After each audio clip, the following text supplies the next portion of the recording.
Making the mundane exciting. Describing how to use everyday objects. Hello, English learners. Today, we're delving deep into the language used for describing how to use objects. Whether it's a spoon, a computer, or a bicycle, there's a right way and a wrong way to explain their use. Let's master this skill together. Firstly, we need to understand that when describing the use of an object, we typically follow a general structure. This structure includes 1. Naming the object. This is a name of the object. 2. Identifying the object's purpose. It is used for purpose of the object. 3. Explaining the method of use. You use it by method of use.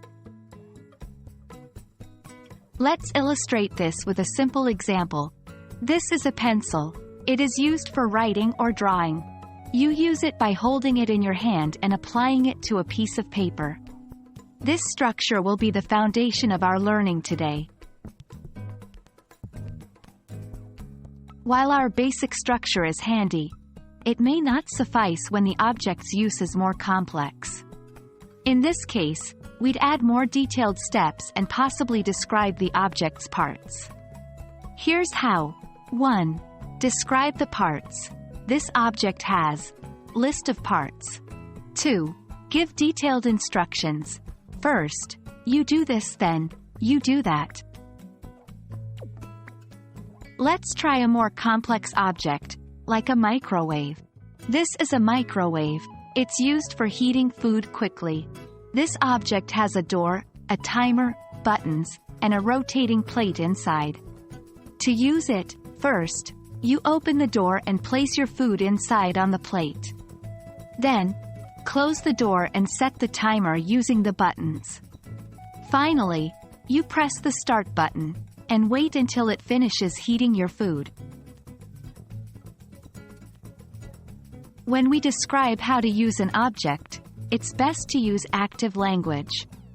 This means using verbs that clearly indicate the actions to take. Examples of such verbs include press, turn, move, slide, insert, etc. For example, to use a key, you first insert it into the keyhole.